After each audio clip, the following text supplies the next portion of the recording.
Welcome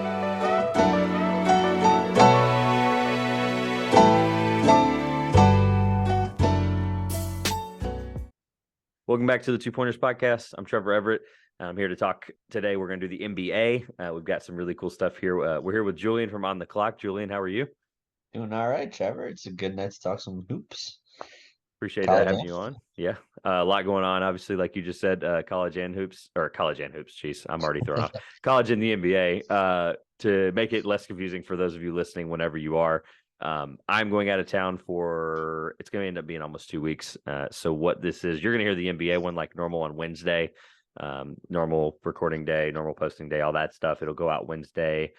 Day before Thanksgiving, you'll see this. We're going to do NBA report cards today, we're going to call it.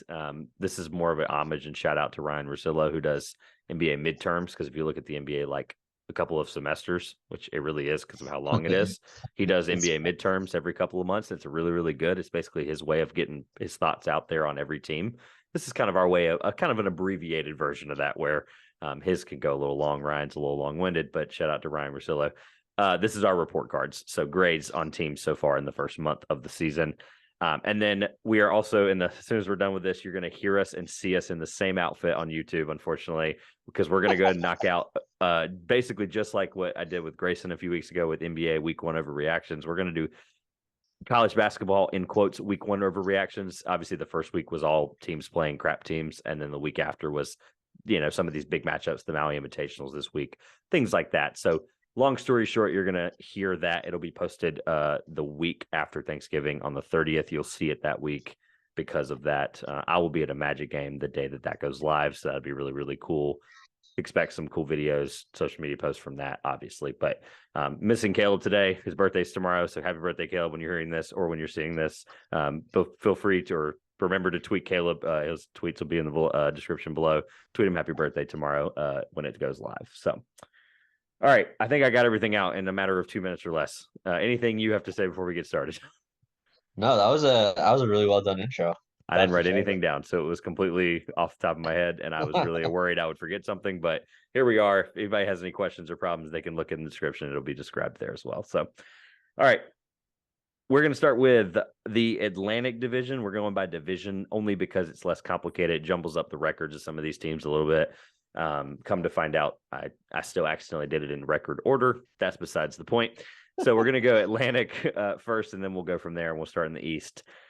With the Boston Celtics, what do you have as a grade for the Boston Celtics? What does their first month report card look like? If I were to give them a summer report card, it would have been a C because of the whole Ime Udoka snafu. That's a good point. But given how they're playing this season, Jason Tatum looks like an MVP candidate. Much to my surprise, for those of you who have ever listened to me talk hoops, I'm not the biggest Jason Tatum advocate. I have criticized him on numerous occasions. Called him a lesser Kobe Bryant, which is not an insult to Kobe Bryant. Called him a guy who can't ever lead a team to a championship. Called him a 1A, and I've thought that Jaylen Brown was the better player on that team. But last finals he kind of was, but he besides was the point. I'm with you. It's besides the point, but Jason Tatum looks really good and has upped his game. And I think you can't really give the Celtics anything other than an A+. They're the best team in the East right now.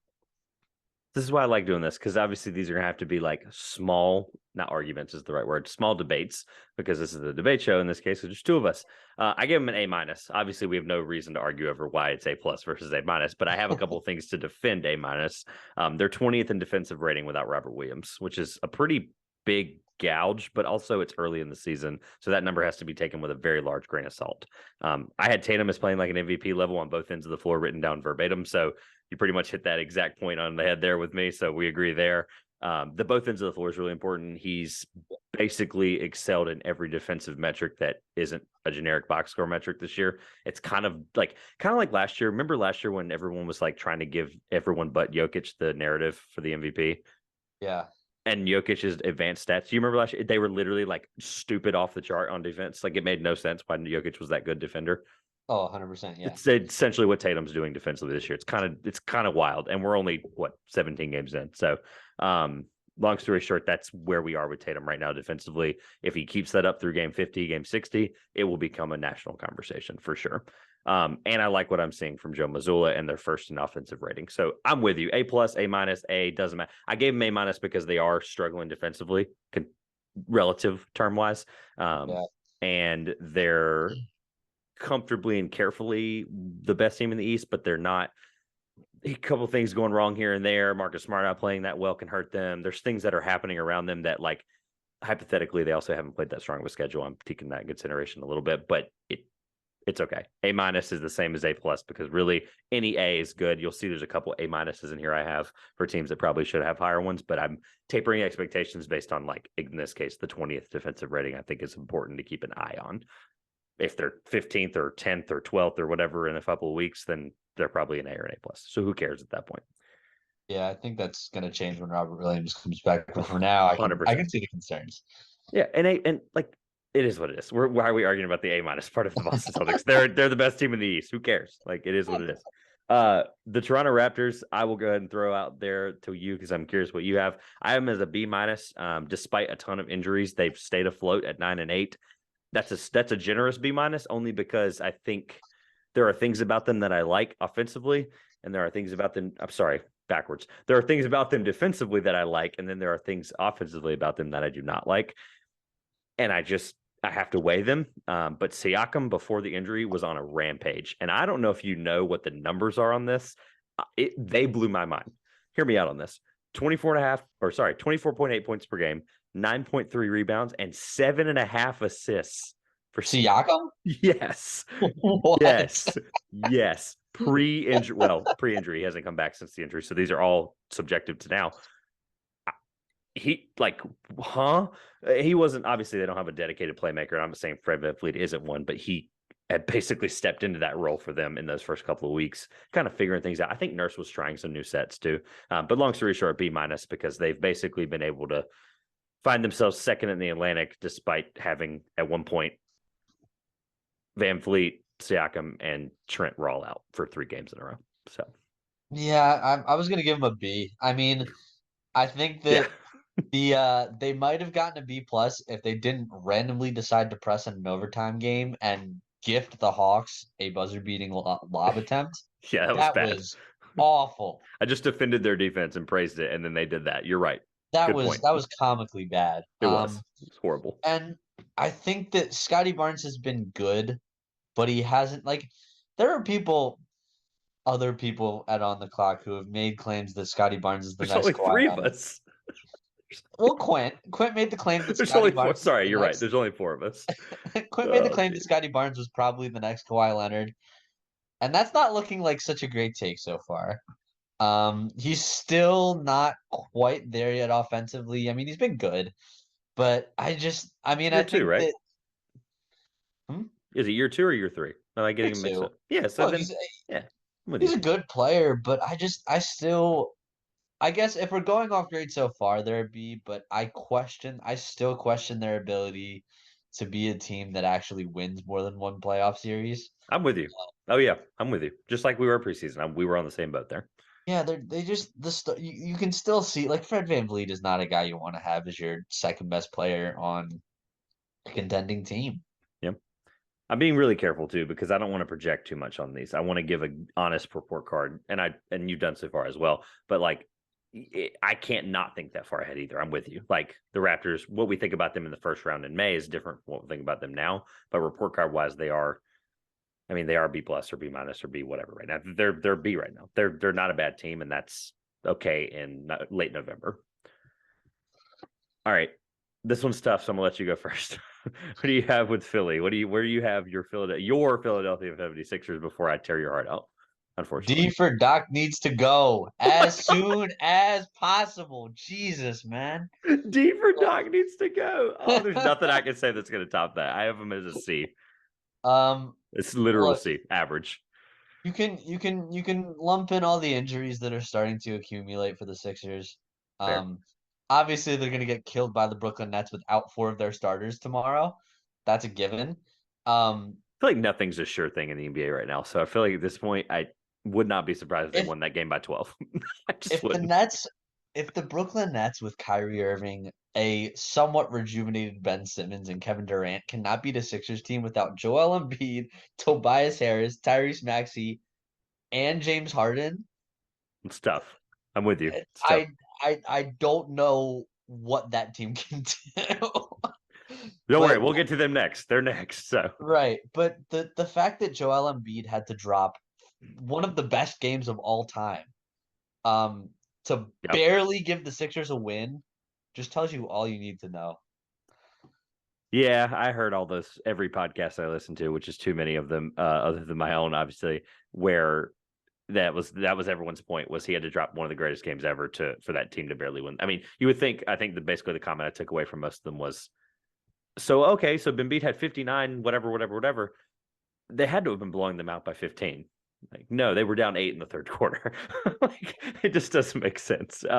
My only thing, obviously, they're average because at the end of the day, when you lose Harden for a month, and they were obviously struggling before that, but I think that's just lineup continuity. They were going to struggle out the gate. That's okay. Like I'm willing to give that a pass. When I'm not willing to give a pass, I love that you led with Doc Rivers, D for Doc Rivers.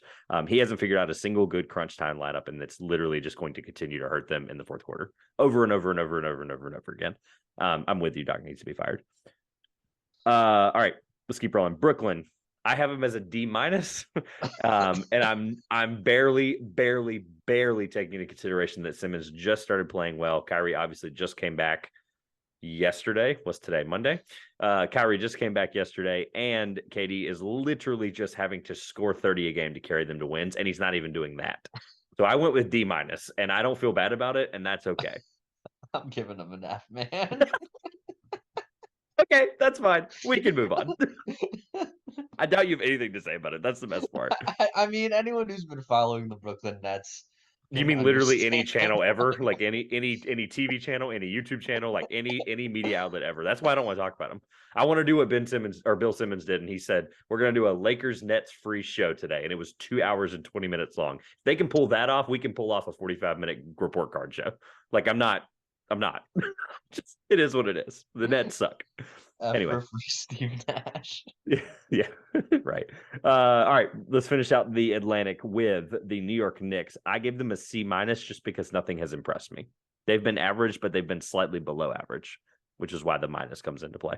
Where were you at with the Knicks? I'm giving him a D because of how badly RJ Barrett Yeah, is you're harsher dressed. than me. I'm figuring that out very quickly. This is gonna be fun. You know what? I don't care. It's what it is. The best way to improve is to hear the truth. The brutal, cold, hard, honest truth. Yeah. And look, Jalen Brunson's been great.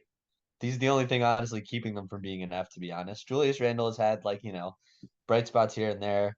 Jericho Sims is cool. Nice to see him doing stuff. Like All right. they We're have some bringing up cool Jericho pieces. Sims. This is bad. He's a good defensive player. Like they've had some cool moments or whatever, but Jesus. where are Quickly and Grimes? What happened to those two guys? I don't I'm even. so One of them's hurt, confused. and I think Quickly's hurt right now. But yeah, Grimes should be playing. I'm with you. Like, uh, Tibbs is not the same coach that he was when he was in No, Chicago anymore. and no, honestly, I feel strongly about his firing than I do Doc Rivers, and that's pretty hard to say. So, I mean, I've been calling for his hiring on Twitter for 6 months, but I'm leaving it be. I would not like to have an entire Ravage fan base after me again for the second time this year. So, I don't know if the Knicks fans are the ones you want sicked on you. I mean, look, all jokes aside, Josh called me a closet Knicks fan for 2.5 years on the show, and I'm totally fine with that because I really have been. They were my first game ever, and I've enjoyed the Knicks. And honestly, if they win, I'm going to quietly be celebrating in my own little corner, and that's okay. I'm going to pull for them, but it's never going to happen. They're kind of, if people joke about like they have an East Coast team, they're my East Coast team, as sad as that is. Brunson's being inconsistent. I don't think he's been bad. Randall's been. Here's how I'm going to safely put it. He hasn't been 2020 Randall by any stretch, which was third team All NBA. But he hasn't been cut the guy last year, Randall. So that's good. And we've kind of hit this weird middle ground where we're like, cool. So he's a top 75 player in the NBA, but like, what is that getting you in the East? And then Barrett, a guy who, again, in my basketball circles that are not on the clock related, I get dragged through the dirt on my thoughts on RJ Barrett. I am a guy that will never let go of his stock. That is okay. And he's fallen into a huge slump, and that is what it is. All right. I'm with you, though. Where are Quentin and Grimes and Emmanuel quickly? Fire tips. All right.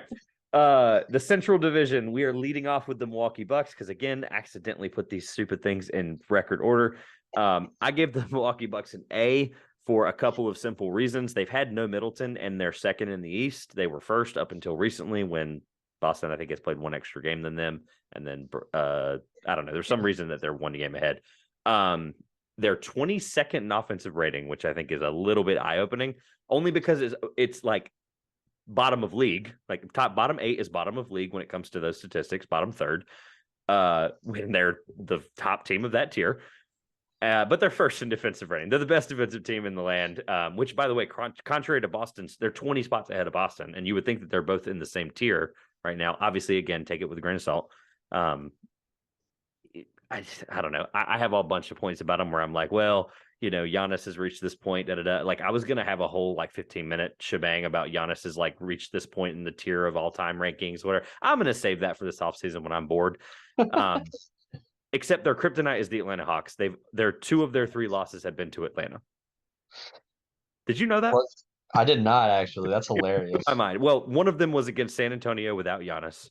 The other 2 were 20-point blowouts each time, one in Atlanta, one in Milwaukee.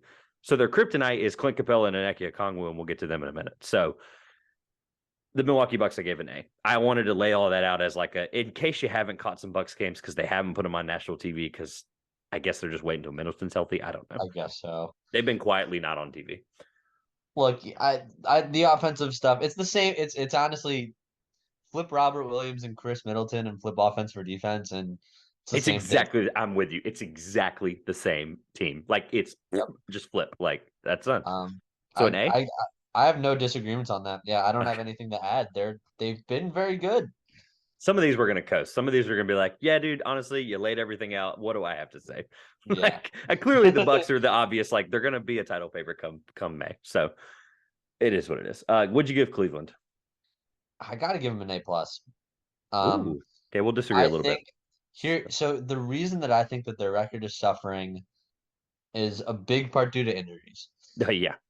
But the reason I'm giving them an A plus is because the Donovan Mitchell trade is working out phenomenally for them. I agree. That Garland, I have my doubts about it in the playoffs, but if we're going on what we've seen so far, which is the point of this, I have to give them an A. I mean, Mobley's taken another step forward offensively.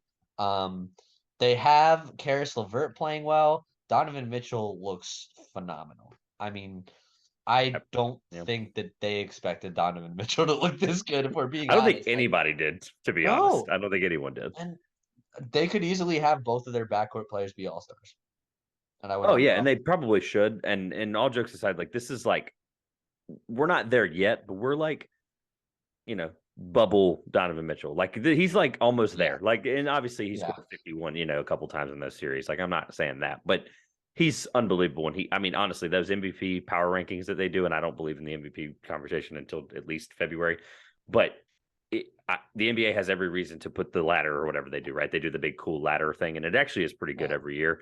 He's been top 5 in every version of the ladder, so deservingly. The 2 things I'll point out that I don't like. Well, okay, I take that back. One thing I do like, one thing I don't like is they're doing the thing that I've been calling for since Mobley got drafted: is play him at free safety. And for those that are confused by what I just said, while we talking about football, let him be let Jared Allen do what he's going to do. Let Jared Allen be Rudy Gobert. Let him stand there, let him move, let him do the switchable stuff within 15 feet.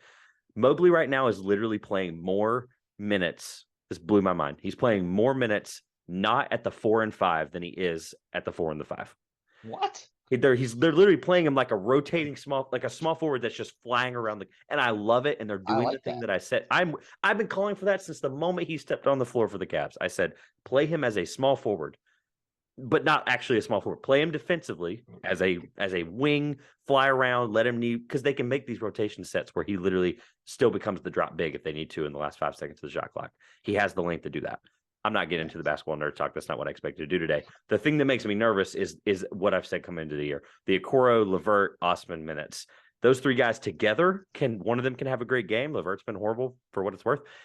But the 3 of them in combination, that's the piece they're missing. Like they're missing that guy on offense that's just that 3 and D, that quote unquote Patrick Williams, that quote unquote Jay Crowder, which I think is actually a really good destination team. That would be a I'm great. I'm Yeah, on that. Like I I cannot like wait to that. do. If he doesn't get moved by the time we do our trade deadline show for On the Clock, like that's going to be the one I'm bringing to the table. I'm just spoiling it now. Jay Crowder for any combination of those three guys, I'm in. I'm in. They're a title team at that point, which I already laid out the title team case last time we got together. Sorry. I don't back any of those things up. I mean, I'm not walking back any of those things. To be fair, I think Cleveland can be in that position in April. Anything else about Cleveland? No, I have a buddy who thinks that they're title contenders already, which I've Yeah, had to me. talk him off Just kidding. the. I've had to talk him back a little bit, but he can believe it if he wants to. They're a good team. They're They a are. really good team. I was drinking the Kool-Aid on the last time we got together and talked about the NBA, obviously. So at Indiana, I have a C plus, genuinely just because they've impressed me. The young guys are playing hard, and every now and then they'll catch a team like the Sixers. They'll just be able to beat them on a night where they otherwise wouldn't have if the Sixers were full strength. So it's good for the team like that. Obviously, their record isn't horrible anyway, but they're winning these random games that I don't expect them to sometimes. And I also like Tyrese Halliburton's step as a developmental playmaker. Having Benedict Mathurin, who's played really well, has helped that a lot. Obviously, that's just a given. So I gave him a C plus. Excuse me. Yeah, I'm giving him a B just because I think that they hit the Wow. Mathurin pick so well. Yeah. Um, and I mean between the Sabonis trade, there's probably going to be a Miles Turner or Buddy Hield trade that they're going to do at the deadline. Um, Yep. look, they're they're Yeah. they're Hopefully. outperforming what they should be doing this year so far, but I think that given the way that the Mathurin Halliburton backcourt has been playing, and they've had Halliburton, Hield, and Mathurin out to close games, which I really like.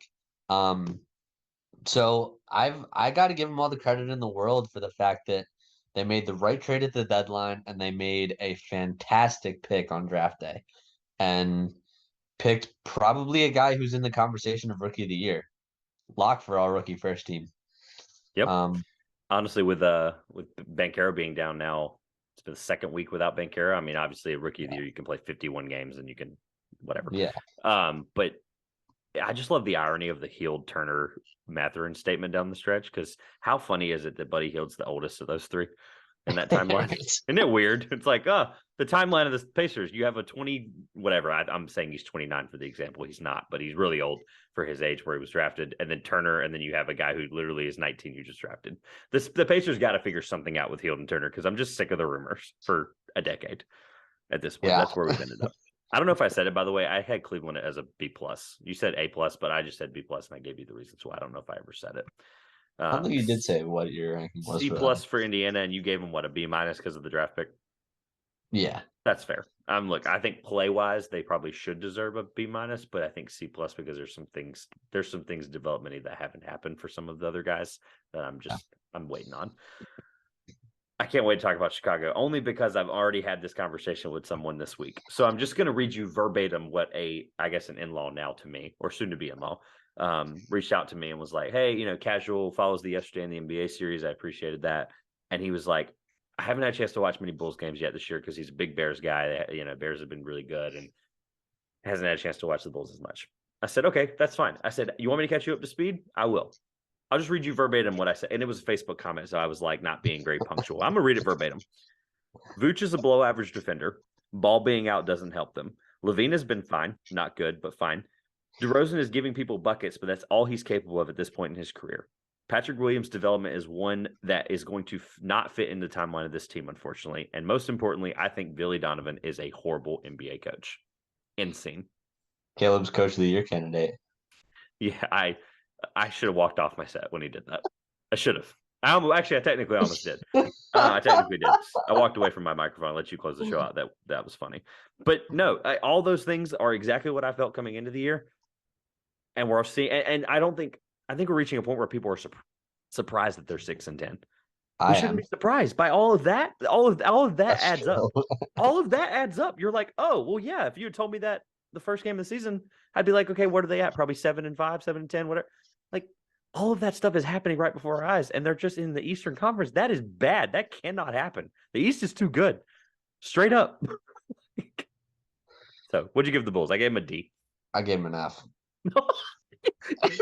You said one thing and then you were like, by the way, I gave him an F. You're like, well, They like yeah, they do. They suck. It I is what it did expect them to be like I should is. have Better. expected this, but like they were a good team last year and they returned everyone. The Patrick Williams thing bothers me so much because Yeah. every single year, the Bulls are like, yeah, Patrick Williams is going to take this giant step forward and we're going to be contenders. And he never does.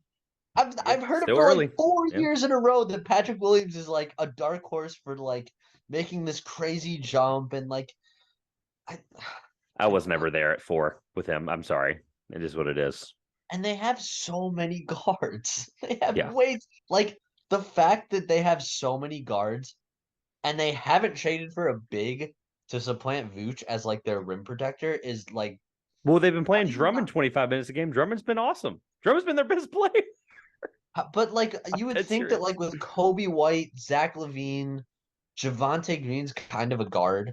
They're playing him like one. I'm with you. Yeah, they're playing him like Yeah, one. like Alex Caruso, Lonzo Ball. I had Did I say Sumu. Sumo Yeah, already? nope. That's number 6. Did I say Kobe White already? You did. Yeah, you got that. That's So it. that's six By the way, guards. I'm going to help you with your point. That's 6 guards that aren't named Lonzo Ball.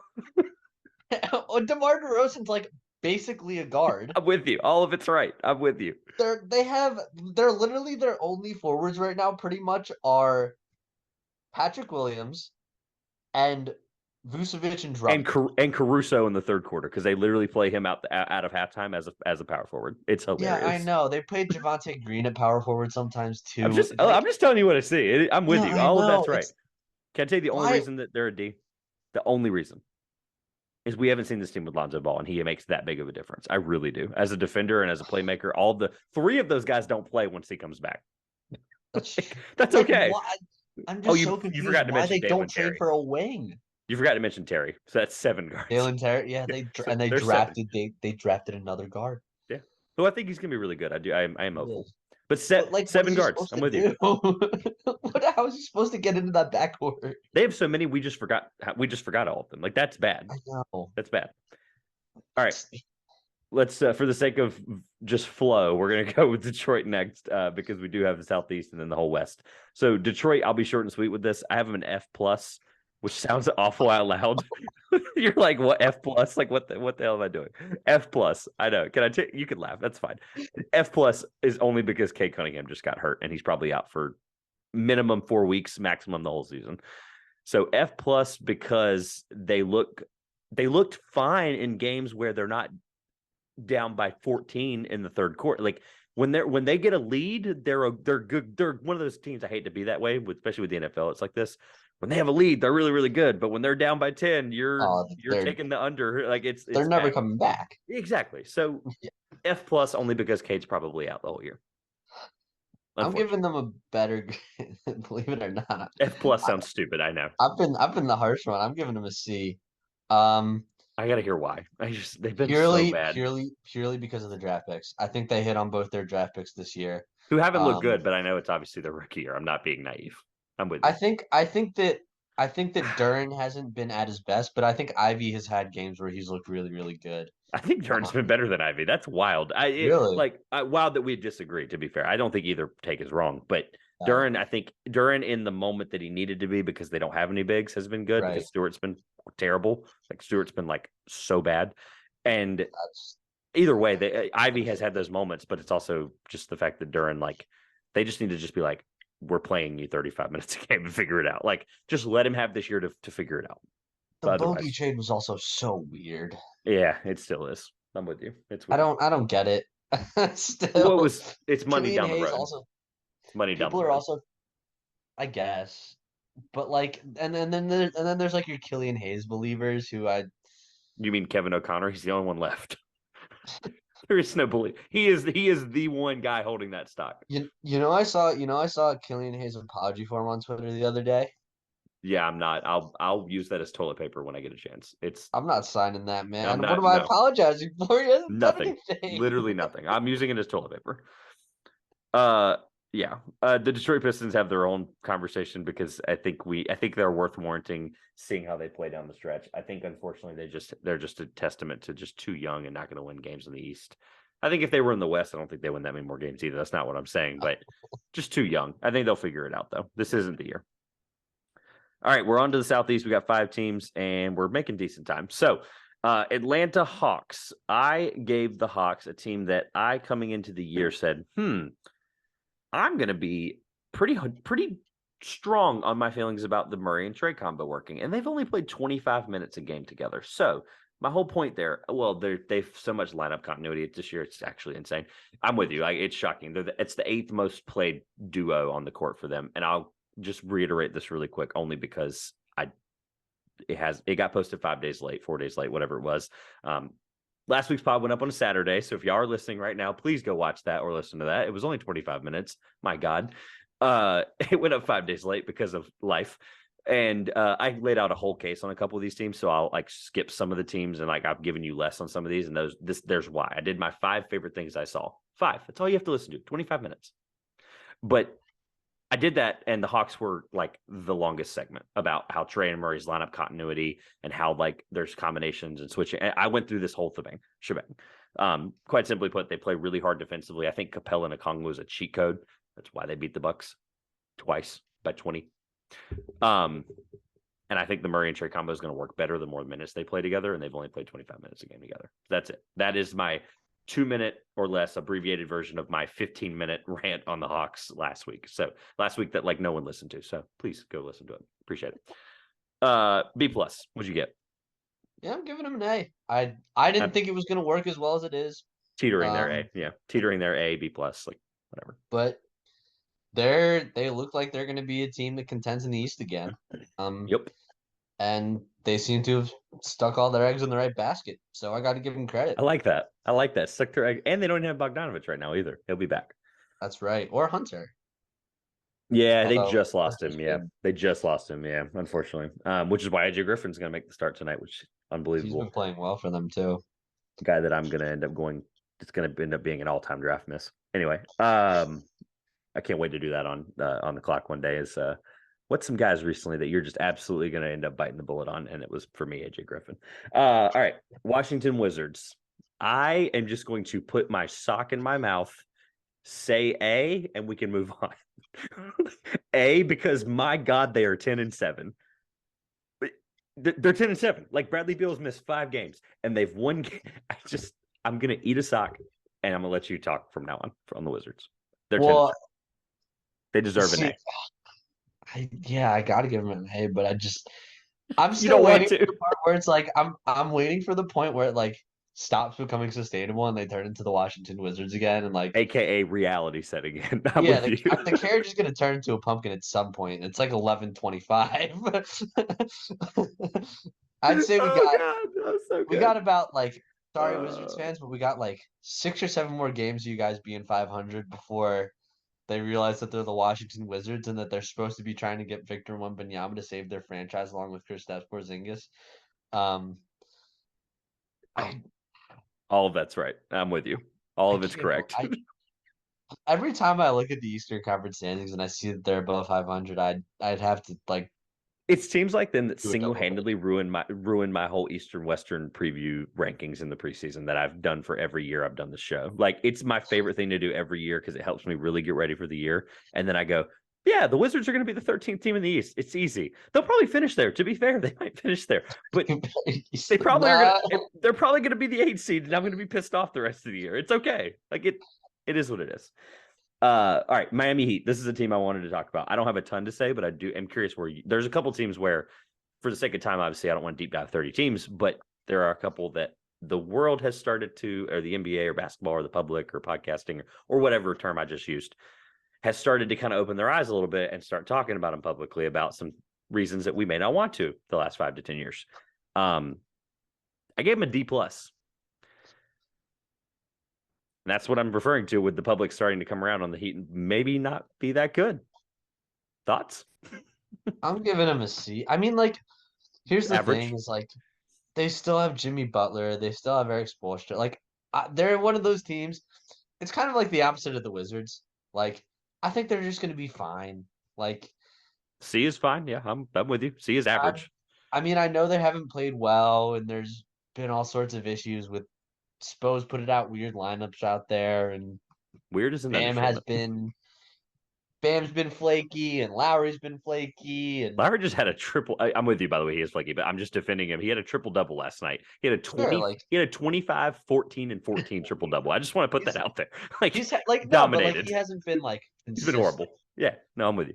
He's been like he's He's had been games Kyle like Lowry. that, and then gone back to being like the Kyle Lowry, the Pat Riley called fat. Um, Yeah. so I 25, 12, and 14 stupid though. it That's not is something that's Kyle Lowry's ever done. It's I can't just remember the weird. last time I've seen him get a triple double. I don't know. Um, It's just odd. Anyway, but it's yeah, like they're kind of the mirror opposite of the Wizards for me, where I'm like, yeah, they're not playing great right now, but I just think that they're just gonna eventually play themselves into the playoff conversation, and they've got Jimmy Butler. we feel pretty similarly. Only we differ on the fact of how we came up with the letter. Yeah, And I am giving them. I would give them a D because of the Butler Adebayo Spolstra belief. But they've been really bad outside of those three people. Like the rest of their lineup's been horrid, and they're the rotation is heavily reliant on those guys. And literally anything happens to the three of them, like this team could spiral really quickly. yeah, They lose any of those guys for 40 games like they did last year. Like last year, Adebayo missed 31 games. Like people don't understand that, and they were the first seed, and that's totally fine. But this is not the same team. This yeah, they team is can't. really bad. They've been And spinning the undrafted free agent wheel for too long. too long. And that's okay because you're going to have a reset year. They had a reset year 4 years ago, and that's how they got Butler.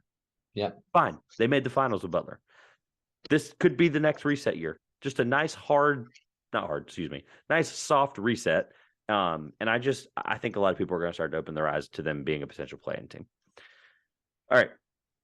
Orlando Magic. This one's quick for me. Outside of Paolo's hot start before the injury, nothing is really different about the Orlando Magic moving forward. Obviously, I think they can be. I'm not projecting anything. They're C-. I'm giving them a D. Like Fair. they have so many talented pieces that they should just be like the Bol experiment that's worked is cool. But they should be doing so much more experimenting. They Yep. have so many weird, funky, versatile guys, Yep. um, and like cool combinations that they can throw out there, and they're clearly tanking.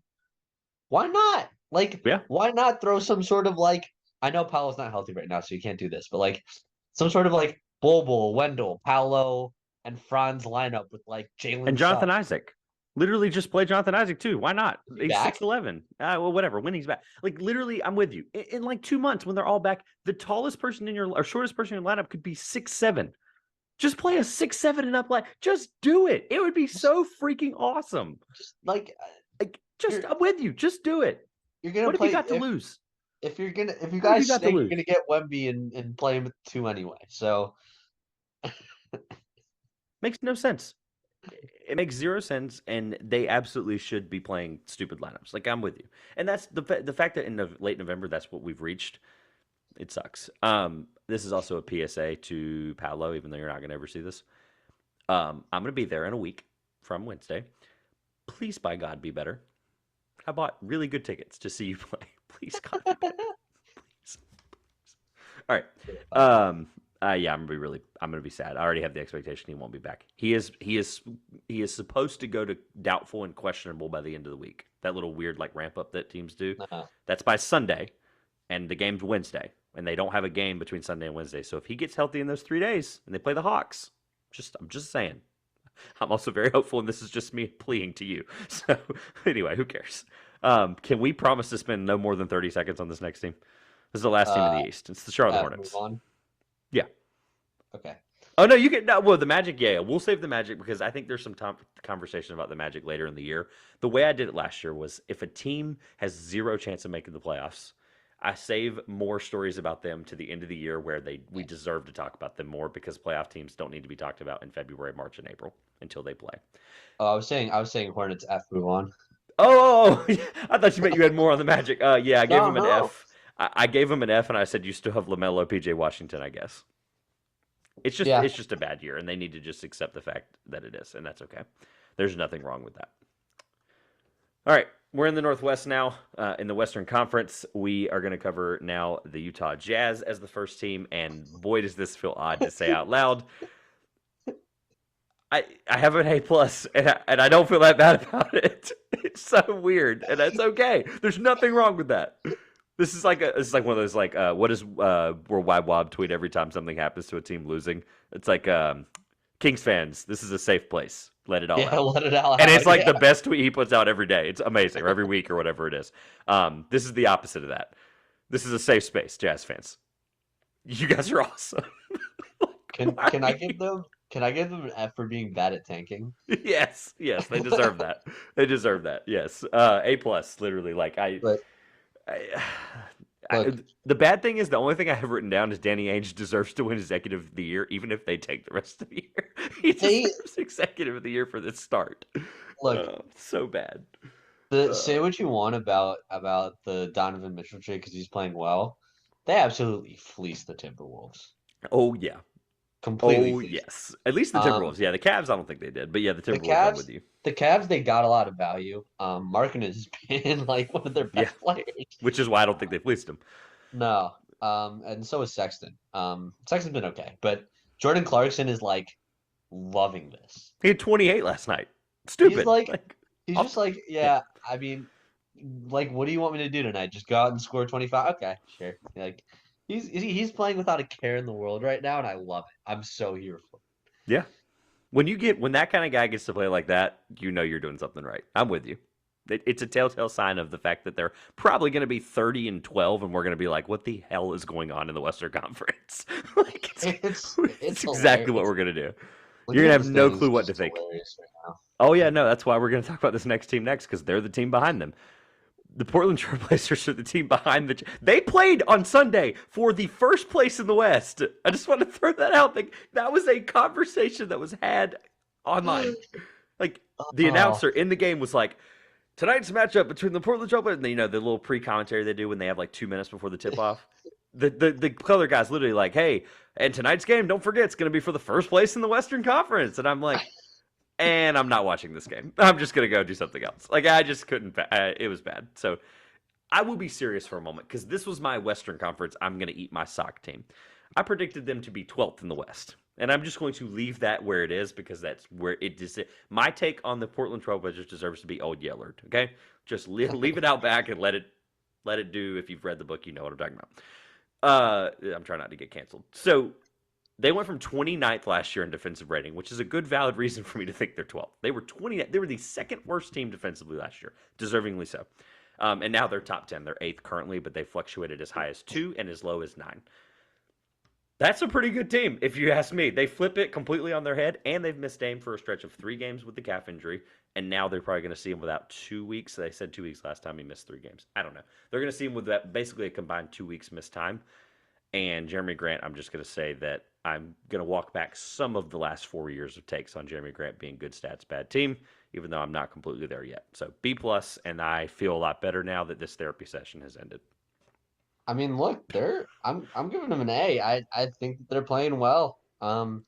Simon still looks really, really good. Shaden Sharp is starting to come into his own a bit. He's shooting like white hot recently. I can't remember the stats offhand. Yeah, it Um, was something stupid. I saw it on Twitter last night. some preposterous, but like they've got all these like weird role playing guys that are like coming in and playing well, and Josh they've Hart. got Dame Lillard, Yep. Josh Hart, Nasir Little, Yusuf Nurkic, who's a guy that like people always forget is an NBA center for some reason. Well, he's been hurt a lot the last couple of years. I'm with you there. But yeah, Yeah, but like he's like a good center. he He's is. like a 15 and 10-ish kind of guy. Um, I mean, look, I don't think that they're a playoff team at the end of the day, Oh, but play in and then don't win the play in. You mean? yeah, I can Okay, see I was that. gonna say, yeah, because they're making the play in at this rate. The way if they play like this, they're at least going to be the top play in team. That's exactly Yeah. where they're gonna, and that's I'm with you. I don't think they will end up being there, but that's at this rate. If we have nothing else to go off but the first 17 games, that's what they're playing like. I think there's so many teams in the West that are underperforming that I think one or two of them will step up. Great transition. Did you do that on purpose? Because the next team No. looking, the third team in the division. I'm a gambling man. I've just never said it publicly much, but whatever the odd, like right now, this is my PSA. I'm gonna probably repost this on TikTok. Whatever the odds are, I don't care what state you live in. I don't care if you have to call someone overseas for this bet. if whatever the Denver Nugget Northwest Division odds are, please put $1 million on them. They are they There's don't no way they they lose this there's division. not they're not losing this division. They're the best team in this division by a long shot. Okay, they're the third. They're looking up 2 spots in their division right now and going, "What the hell is going on?" Like that's exactly what's happening. I'm dead serious. Well, I think that they're looking below them and they're like, wait, I Minnesota's a dumpster fire. I thought Oklahoma- you guys were supposed to be our competition. They yeah, must have, I mean, yeah. Jamal Murray's not up to speed yet. No, that's fair. Yes, I'm with you. As a fantasy owner of him in a lot of places, I'm not Yeah. happy about it. I I mean, spent way too much MPJs money on look him. good though. MPJs look good. He's looked Jokic is awesome. He's Jokic. shooting 48%, or sorry, excuse me, it came down last night. He's shooting 45% from three this year on 6 attempts. Michael Porter Jr., that is. Yes. That's I'm here ridiculous. for it. I am on the Michael Porter Jr. train. Like, I'm not getting off. Hey, he's back. All those takes preseason, his health depended on it. Yeah. What can I say? That's where we are. What'd you give him letter I'm wise? giving him an A. Okay. I'm giving him a B. There we go. Considering that I they're think we should be closer on this. I gave him a B minus because I think despite random Jokic getting COVID, whatever stuff like that's gonna happen, even though it is kind of weird. But they're stuff happens, but it's the point I made all offseason is someone has to step up in these moments in these regular season games that no one's gonna watch because it's 10:30. Last night it was the Bones Highland game. The night before that it was the Michael Porter Jr. 30-point game. The game before that it was Aaron Gordon hasn't been there. Who was it? It was oh gosh, what's his name? Bruce Brown. Bruce Brown had like Bruce. 34 the other night. It was stupid. So every night they've had a guy that's won them the game, other than Jokic, Murray, Porter. Like they're doing the right things. Talented. Yeah, they're doing. They- And KCP hasn't even been that good. I think he's going to get better. He's been really, really fine, but he's also like I just haven't. I don't know. That's a whole other rabbit hole with KCP. They can win a title if he ends up being one of their best players, like off the bench. I'm dead serious. Like KCP's Their that big of benches, it. their benches, He was a difference maker for the Lakers in 2020, and I think people forget that. their bench All is stacked. Yep. All right, so the team below them, like you mentioned, I wrote dumpster fire. Sorry, Caleb, and I put D plus for the Minnesota I gave Timberwolves. enough. Yeah, they're falling apart right before our eyes, and I don't care what anyone says about playing it out. Don't play. This is not going to end well. We've me and you have both talked about it from when they fought made Caleb the on trade. The fit it makes no sense. Karl Anthony Towns, the whole reason that they had to make this trade is because Karl Anthony Towns is a weak rim protector. Yep. It's just a fact of the matter. And then they forgot to address the fact that D'Lo isn't a good point guard. They traded away their best role player, in my opinion, in Pat Bev. Although you could make the case for Jaden McDaniels, but I think from a leadership perspective, that locker room is a mess. And I think And that Jared Pat Vanderbilt, they traded him too. Remember that? He's really good for Utah. He's really good. It sucks. I just threw out a name that you definitely forgot about, and that's totally fair because you should forget about him. He got lumped into that trade that shouldn't have. Anyway, they're a mess, and I think that it's another one of those situations where their GM was like, "Oh yeah, Twin Towers, that works. Let's do it." And I don't think that their game Gobert is such a disaster offensively, man. It's embarrassing how bad he is when he's not just roaming around the rim. Yeah, he gets the rebounds, that's cool, but like it's basically 4-on-5 for them on offense. He gets the ball sometimes, and he literally looks like he forgets how to hold a ball. And that's not a joke. That's not supposed to elicit a laugh. I promise. They are literal plays where I've seen him be. Russell will dump off the ball on a drive. Obviously, remember Russell's left-handed. He'll dump off a ball with his right hand on the side Gobert's not supposed to be on. First of all, that's the problem. And then second of all, he'll get it and he'll turn, and then it's like his feet get completely pretzeled, and it doesn't make any sense. And then, mind you, all the jokes about Donovan Mitchell passing to him like 14 times or whatever it was in pick and roll. Anthony Edwards has passed. People have seen it by now. This isn't a breaking story, but Anthony Edwards has passed it to him 4 out of 112 or 15 times in pick and roll situations. And you wonder why Anthony Edwards is shooting 38% from the field. It's because you're not passing the ball to your big man that at least can dunk the ball. Well, it's because Anthony Edwards can't get the dunks himself. Yeah, because people are in the way. No, I'm with you. Yes. There's all these reasons that all add up to the same thing, and I'm just going to say it now. The train is going straight for a wall, and the wall's not moving. Like, this team's going to run into a wall, and we're going to watch it burn right in front of our eyes. And honestly, I'm going to kind of enjoy it because the trade was one of the worst trades in NBA history, and I'm not backing down from that, and it is what it is. I I completely agree with you. I Also, just D'Angelo Russell's a big part of it, too. Let me not let him catch a stray here. Like, he deserves to catch a stray in this one. he he like we saw it in the playoffs, and I think that the thing that they were hoping was that Ant would just take over the offense, No. and that hasn't happened. I'm an Anthony Edwards truther, and I could have told you that wasn't going to happen. I was an Anthony Edwards believer after the playoff series, but I've been in his whole career, and I tell you that wasn't the offensive taking over thing wasn't happening. This team's not built for that. This is a head coach not built for that as well. I'm going to make sure, honestly, every person in this organization deserves to catch a stray. This is new GM and new owner syndrome. I've said it my whole time covering basketball. Every now and then, teams will have these situations, and we can move on after this because I think I'm going to run into a wall after this. But these teams will have these situations where they get a new owner, they get a new GM, they pay Connolly $1 billion and stock options. They gave him literally the farm, and they said, here you go, make a big move. He said, how about a 3-time, almost 4-time defensive player of the year that literally doesn't know how to shoot a basketball outside of 4 feet? And here we are. We've learned our lesson. This team sucks. My rant is over. you gave him what, a D minus? I gave them that's a good question. I've already moved them off the screen. D plus. Okay. I'm changing it. They an F. They suck. Thank you. Yeah, there we go. I'm changing it. I feel better now. I feel emotionally better after that moment. So I don't want to spend forever on the Thunder, even though they do deserve their flowers, only because I gave Shea like this. I could have done it. He could have literally been all of last episode. My 5 favorite things were 5 different things Shea does offensively.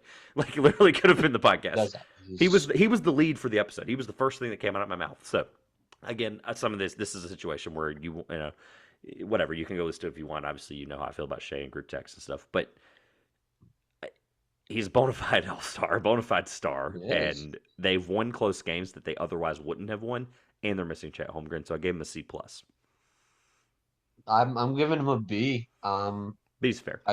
I think that we're seeing the Presti magic finally start to take over in the process of, whatever the hell they're doing. Is finally starting to come to an end. I think they're finally finding a few guys that they can build around.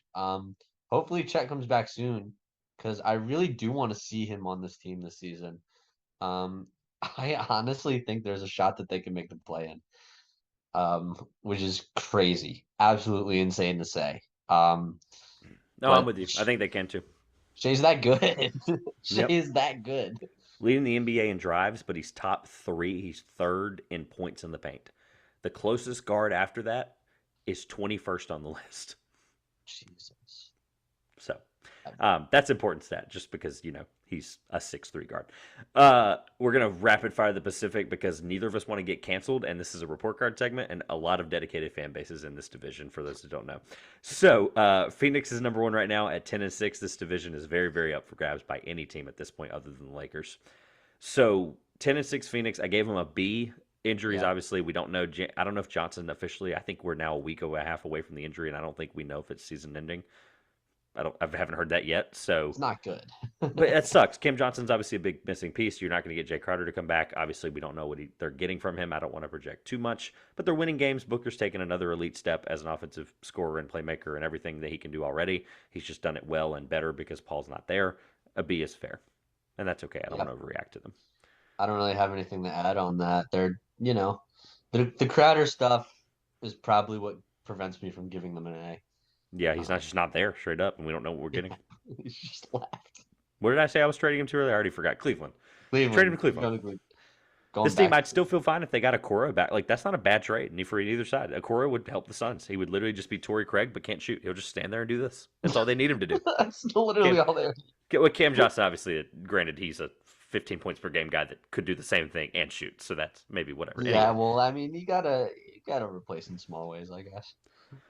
This is the one I'm looking forward to. I gave them their own segment on my favorite things I saw. So, and I hate to keep doing that to you this last couple ones, but like the Sacramento Kings are freaking awesome. Do you see the color behind my shoulder right now on YouTube for those of you watching? Light the beam. Do you light the beam? Do you see it? Isn't it amazing? I am keeping this on until they go on a losing streak. I'm dead serious. One of my buddies is a huge Kings fan. Oh, good for him. Can I meet him? I just want to meet a real Kings fan. He's in Tacoma, but I I will get him on. He was one of my roommates back in the summer. Just want to meet him. That's Massive all. Kings fan.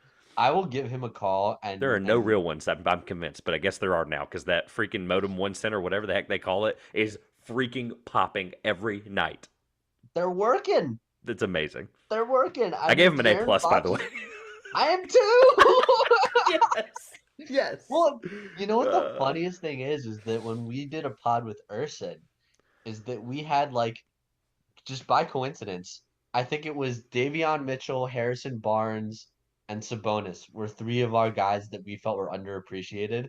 And we're like, yeah, like, based on this, the Kings are making the playoffs. oh, they And are. like, Yeah. half jokingly, but like, seriously, De'Aaron Fox has like, he's there. The Fox, like, that Halliburton Sabonis trade, people clowned it at the time. Yep. And But they still do, kind of, believe it or not. I wouldn't at this point. It worked. Yeah, people like I love when I'll see a random tweet, like not anymore, but in the last 6 to 12 months, I'll see a random tweet where a guy's like, and it's not a Kings fan saying, it's just somebody like us who like covers the NBA in some form. They're like, hey, I think people need to stop like being idiots and saying that like stop acting like Sabonis was a throw-in piece for the Halliburton trade. It's like I love that. I like those tweets every time I see them because it's true. He wasn't just some throw-in. They got an all-star back. He's he's Period. consistently been an under. He's a double. He's like he in Indiana in his heyday. He was like a 15-9-7 guy. Yep. Like Shout out to Pick Aside who did a Laurie Markin. I was on a live stream the other night with Ryan Hammer and Riv from Pick Aside, and the Sabonis video got brought up. They did a Laurie Markin and Would You Rather. They're very known for their Would You Rather's in the basketball community on TikTok. And man, Riv does not like Sabonis. So Riv, sorry, but he's been awesome. I had to give him that fair credit. The Los Angeles Clippers, the unfortunately better team than LA, but they're not by much right now. The depth is what is underperforming, which it's there. Like we know it's there and we see it, and it's not like they don't have it. We are all aware of that. It's just underperforming. Kawhi's health concerns obviously are there. I gave him a C plus. I think they'll be fine. yeah, I'm giving him a C. Robert Covington being out of the rotation is a bit weird to me. Yeah, it's I odd. don't really Something's off about that. doesn't make too much sense. Um, Like I DNPs think with no injury. I'm with you. Like it's complete just yeah, DNPs, no injury. It doesn't make any sense. yeah, and I think that they're a team that like we know what the talent is. Like when if Kawhi stays healthy, PG is still playing like an all-star. Like I am not concerned about him anymore. Especially not in the playoffs anymore. I think that that last play-in game kind of shook my pandemic P reservations about him. Um, Yeah. but they like they're another team that you're just like meh, you know, meh. So the next team, hold on. You smell that? I Something's do. fishy in the bay. Something's fishy in the bay. Is it Jordan Poole? It's the whole team. It's everything around them other than Steph. I gave him a C, and that's really generous. I'm I'm giving just him a B. and I'm that's okay. I'm giving him a C only because I'm just giving you the fact that Steph's he's this is like we're talking second MVP Steph right now. Like and he's Yeah, playing that good. However, he did this 2 years ago and they made the play in against the Lakers. barely. So here we are. And this is a So lot better team. We all know that. let, Like reserves here. I get it. Like we have our reserves, but something's off. let Something's me off about this whole ordeal and I don't like it. let me clarify my D. Um, they have wasted three draft picks. Wasted. I mean, if you're referring to Wiseman being in the G League, that's one. What does Moody do? I okay, so I never did typical rankings. I just did, especially for the podcast sake, like I would do my actual big boards behind the scenes, but I never posted them.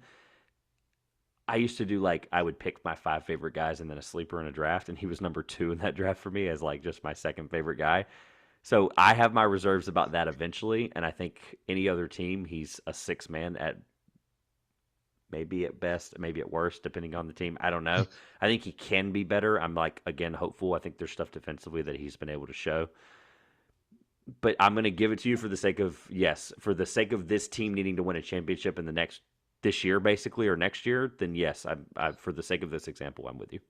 Even Kaminga, like That was the other one. I knew you were going to it, and that one hurts even more because he was number 1 on that draft for me. they're great prospects, but the Sucks. Warriors have Don't need him. completely screwed up their development. Yep. And I think it was weird because they had a season where they stunk, got three really good draft picks, used them all on three guys who are pretty talented but are long-term projects, and then went back in the championship mode, and these guys didn't get to develop last year. I think that hurt them a lot. But I think that that's why their depth sucks. Is yeah, these guys are a year older. I mean, Steph's still Steph, but Wiggins is like a good, like he's a solid starter. Draymond's a solid starter. You had the whole pool Draymond incident in the offseason. It was just like whatever. Like I'm sure they're past that. I don't think that's the reason, but it's not the same team that won a championship last year, at least so far. I'm with you, and I think they're worth tabling for now. I used to do a segment where I would call it Panic Button, and I'm trying to not do that segment as much early because I think it's still too early to panic on any team. Yeah, they're not quite at panic button. I think that I mean they're still like hovering around 500. Steph wins them enough games. The I cool thing think if about they Panic were, Button too is it's intended to be a 20-minute deep dive on why a team can be worthy of the panic button or are worthy, like as in why we should be panicking, and then yeah, so 10 minutes on that, and it's 10 minutes on a convincing case from both parties on the show. So like obviously in the past it was Josh and I both. It was 10-minute open conversation about why they should be panic worthy and then why they can return it around. So I think they're worth tabling because if they're like this in late December, like come Christmas, if they're like this, like if we're having this conversation a month from today, they need to have their own 20-minute panic button. I'm with you. yeah, I agree. But I brought up panic button for a reason. It was my segue to the last team in this division because the team that deserves it right now for every reason above and beyond is the Los Angeles Lakers, who I gave a D because I think they're a letter grade behind the Warriors, and I think they're a good defensive team, and I think it's hilarious that they're playing well without LeBron because Anthony Davis turned into 2018 Pelicans Anthony Davis for 3 games. so weird. Yep. So I'm. You can say whatever you need to say, but the moment you're done, we're starting the next team. So go right ahead. I'm done. I'm, D. I'm, I'm sorry, Trevor. I'm giving him an F. Thank you. Just yell at me while you're at it. No, no, it's okay. um, I have my reserves. I have my reserves. I'm with you. I mean I look at this roster 10 different ways and I still don't understand why it's like they have no wings. They just they forgot to pick them up. Lonnie Walker is like basically their three, which is He's been ridiculous. playing unreal, by the way. He's just He been has chucking, and been he's been making the chucks, and it makes no sense. great. The fact that he's chucking threes, and I'm like, oh, I'm not happy that that's in the air. It Like just sucks. they so badly need to make a trade, but they just have three bloated salaries. And the three guys that they have on these giant contracts clearly don't fit together. Yeah. Um, I'm more intrigued by what they do in 6 months versus 6 days from now. That's yeah, bad. that's the thing is like I'm waiting for the trade deadline because LeBron's not the same player. I don't need to talk. I don't want to talk too much about the Lakers. They're Thanks. Just like we said about the Nets. We said the Nets suck and we moved on. Let's just do the same yeah. reserve that we have for them. All right, let's fly through the Southwest so we can. For those that didn't hear the beginning, we're going to talk about college basketball tonight as well, very quickly, for to be posted when I'm out of town. So relatively rapid fire. I have the Memphis Grizzlies as a B minus. The 10-7 record doesn't scare me because there's been some weird timing of absence and injuries. Like one guy will go down and then he'll be fine 2 days later, and then another guy goes down. It's just weird. They're fine. They're a B minus. Yeah, I'm giving them a B. I think that team is probably still one of the deepest teams in the NBA. Exactly. And I think the Zaire Williams thing is really good to note. Obviously, some people have their reserves about where he was drafted, but he's looked really good in the minutes they've given him, like the small-ish minutes they've given him, like the 15, I think is what he's averaging right now. He's been kind of like you mentioned deep. That was the first thing that came to my mind was like he's their eighth man and he's playing really, really well. So, all right, this is a team that I'm intrigued by because I think right this moment, this is going to probably age poorly, but right this moment, I have the Pelicans as a B minus as well. I think both these teams are the same tier, and if we're doing tiers, that they're going to be in it, and I'm fine with that because as of right now, I think that's totally fair to say that they're the same report card level grade. I So mean, I, same I don't reasons too, want by the way. I don't want to give them a B. I think I'm gonna give them a C. Just I think that they should like it's early and the West is very tight right now, but I think they should have gotten off to a better start. Um, given how much talent they have. I know BI's been out. I know Zion's in and out sometimes. I know they've had weird injuries, but this lineup's so talented, man. I Yeah, I thought that they would be given that the Jazz and the Blazers are at the top of the West right now yeah. is kind of a detriment to the Pelicans, I think. At least early, yeah, I'm with you. I think it's some of the same reasons as the Grizzlies, but every now and then they'll have these moments, and this is all I'll say. Every now and then they'll have these moments where when the lineup's playing together, they'll win these games against really good teams who are fully healthy, Yeah. and then they'll do the same thing the next night, and they won't do that. And it just like with the same lineup, they'll be like, okay, we just beat the Celtics tonight, and then the next night they lose to the Spurs. It just doesn't make sense. I'm with you. I think that's where I would go with it more would be the inconsistency of it. I think it's just more. Um, a lot of people would say that this next team is in the same tier that I had, like B minus, and then maybe still B minus for the Mavericks. But I gave them a C plus just because I hate the lineup combinations and I love Jason Kidd, but it's not his fault when I said it every year that the roster sinks around Luka, and they just can't continue to figure out the fact they're not even playing Christian Wood in crunch time or off the starting line out of the starting lineup. But he's been really good. That's what I'm saying. So he's been Yeah, amazing I from know. basically the end of the first quarter to the beginning of the fourth quarter. That's all he plays, and that's okay. Like 26 the other night, he's Luka's best pick and roll player, and he doesn't even play with him in the starting lineup and in crunch time. How is he But you his should. best? How is he his best pick and roll player, and he doesn't play with him in the two most important parts of a basketball game: the start of the game and the end of the game? Like that is eye opening to me. I love Kirk Goldsberry, but like, and people were firing off, and the Christian Wood love was all over the place on Twitter that night when he set that out. But I was the opposite. Why is he the best pick and roll player for with Luca? Like, why is he statistically the best guy with him, and he's not with him the two best times of the game? Excuse me, but you're losing the first round playoff series if that's the case. That I've been holding that in for way too long. That You tweet that tweet came exploded out there. that team came out 4 days ago. That tweet came out 4 days ago. I was holding that in for 4 days, and that hurt how long I held that in. Because like, am I like first time I bring this to light? Am I valid in that thought process? You can be 100%. honest with me. Okay, all right. You can be honest Yes, with me. like All right. the Christian Wood, when they made the trade, I thought it was because they needed someone to be Luca's pick and roll partner in crunch time. That And was he's like the not. assumption that I made. Makes no sense. I don't understand it. Ugh. It's mind-boggling. Why would you? I mean, Luca's carrying this team. Luca's in the MVP conversation. I'm giving them a C. But this team made the conference finals. I still don't know how. I genuinely have no idea what the hell happened to get this team to the conference finals last year. Yeah, And like the obvious answer is Luke is that good. it is. Yeah, Um, that is what and it so is. like it's weird for me to give them anything like better or worse because it's just like yeah, like they have Luka Doncic. They don't really need to, they're gonna go as far as he's gonna take them, and it's been like that ever since they drafted him. All right, let's rip the band-aid off on these last two teams at the bottom of the West, teams that we probably thought would end up here anyway. Uh, the Spurs, very simply put, obviously they've won 6 games, and that is shocking to everyone, as it is to me and you. Um, but reality's starting to set in, and the only reason they're getting a D plus is because Greg Popovich is awesome and Keldon Johnson's awesome. That's literally the only reason they're not an F because those two guys are amazing. Them Excuse Vassell's me. awesome too. Yeah, I he has watched spurts. I'm still I not a watched him believer. start a game like 8 for 8.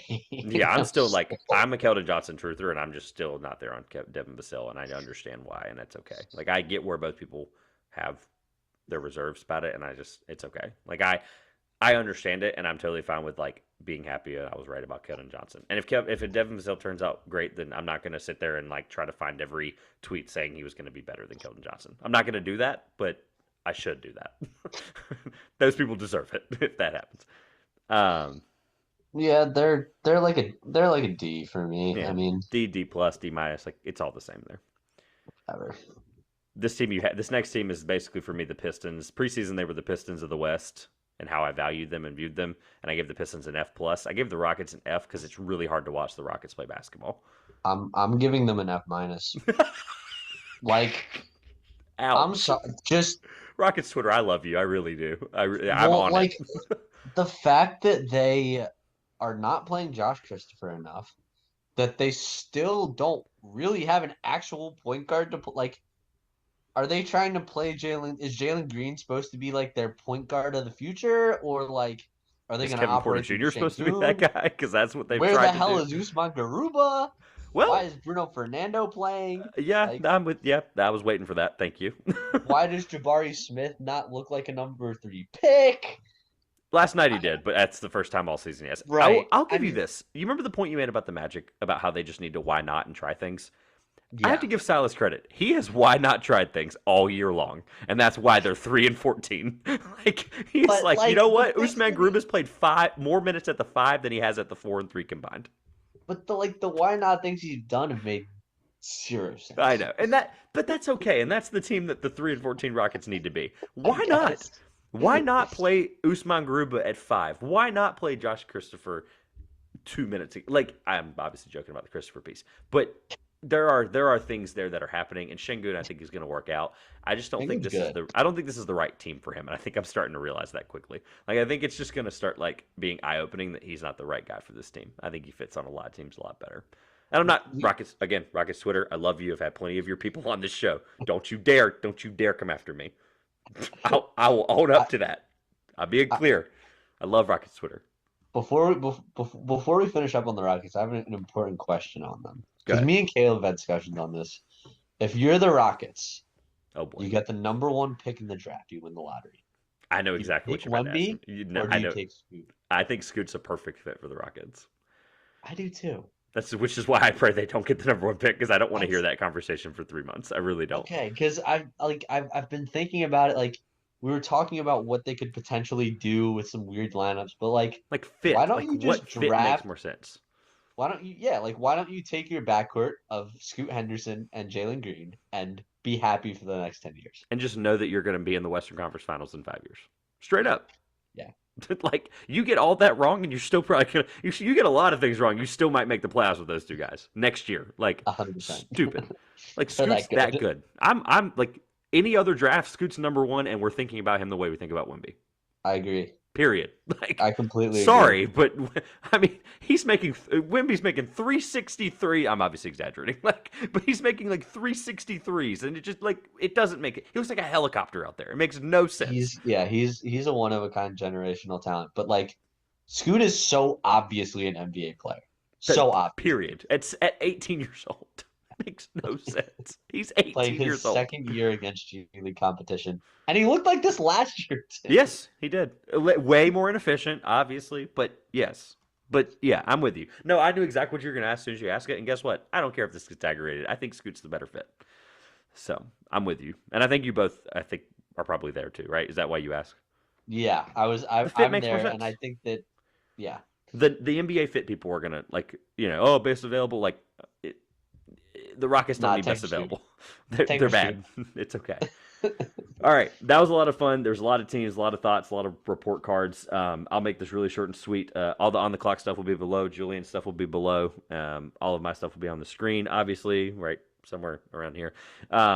If you have enjoyed this, feel free to obviously leave a comment, like, subscribe, all of the stuff, as well as don't forget leave me your report card of don't do every team unless you want me to not read your comment. I'm kidding. Please comment, but. Let me know the report card. Your favorite report card, maybe A wise, maybe your favorite report card, maybe D or F wise, in the comments below. Thank you all on the support of the last couple of weeks. All of it's been greatly appreciated. So this has been the Two Pointers Podcast. I'm Trevor Everett.